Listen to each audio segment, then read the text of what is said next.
So we're in this really difficult process right now, everybody. And it's one of these things where the Fed wants to keep interest rates low and keep liquidity in the economy to keep the economy recovering. We don't want to stagnate the economy. So we do have obviously a recovery on. They're trying to keep rates low. At the same time, to ward off inflation, they would have to raise rates, right? So if you have a stagnant economy or an economy you don't want to stagnate, and then you have an inflation environment, then, in the 1970s, they called this stagflation, right?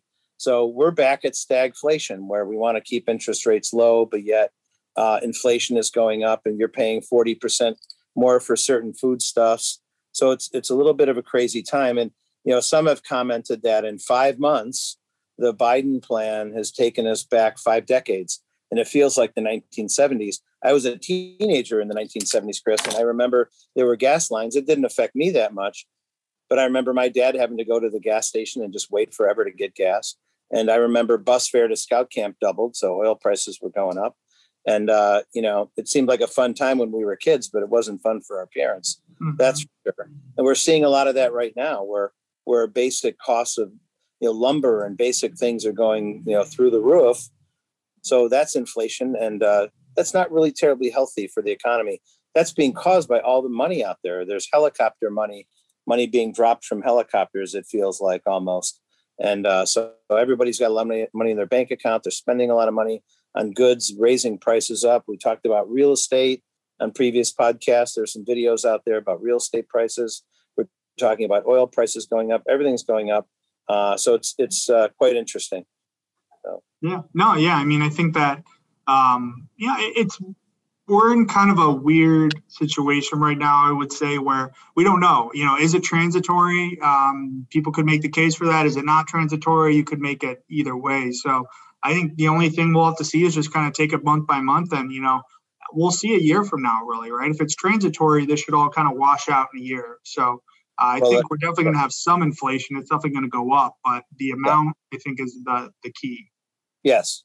Well, and now, there's clearly identified a impediment to people going to work. So with all the extra subsidies and additional add-ons that they've done with unemployment benefits, an individual, instead of making $22,000 or $24,000 on unemployment, which is no real living right at the poverty level, now you can make $32,000 on unemployment. So let's say a couple, husband, wife, or two husbands or two wives, you never know these days. You've got, you can have $32,000 per person, $64,000 on unemployment for two people. And then with all the other government benefits estimated at that level to be for people who are out of work about $15,000 to $20,000, you're into $80,000 a year to sit on your couch and watch Netflix or trade AMC stock or whatever you do on your couch, right? So a lot of people don't want to go back to work. Although ironically now 29 states are planning to end the enhanced unemployment benefits in July, and that'll get people off their couch and back to work. So then that 32 goes down to 24 again. And then some of the other benefits start going away. So we did a podcast a couple of weeks ago, and then one of the video clips that went out on the internet was the best stimulus program is a job. And we talked all about that and why that's true. And that's exactly true. So, Amazon is being forced to pay extra to get people to come to work. They're giving signing bonuses of $1,000 to get people off their couch and come to work. McDonald's raised their pay 10% for all the working people to come back. Some have even said, well, maybe the administration's keeping all these benefits in place and trying to keep the benefits high to force companies to pay more. And then one famous economist said, yeah, don't give the administration that much credit.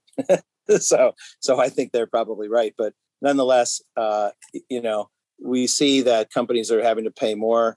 Big hiring is coming. Chipotle, McDonald's, KFC, Applebee's, tens of thousands of new jobs, and indoor dining comes back. Amazon has 75,000 jobs to fill, and they're paying, as I said, those $1,000 bonuses. So government money is now coming with requirements that change policies, and they've been changing policies without congressional approval. A lot of that stuff is going to come back in line as as people essentially challenged the government for not following the government rules. So things kind of went off the rails, I think, during that pandemic era, where a lot of the rules were just blasted through. All the HIPAA rules of privacy were blasted through with regard to vaccines and everything. It seems now it's like rational thought processes coming back in. Mm-hmm. Yeah, I mean, it'll be really interesting. I mean, I think we talked about it, I think maybe the last podcast or 2 podcasts ago, where we're really seeing this tug and pull happen in the market right now. It's a tug of war where, the companies are trying to incentivize, trying to pull people back, to work or get them into the office. And, some people are saying, I'm not willing to work for that price. So, it's going to be really interesting to see. I do think the latest jobs report number came out. That was positive, a little less than the expectation, but much better than the 200,000 some odd we had in April. So seems like we're starting to get a little bit of traction. People are starting to kind of get nudged back to work, which is positive.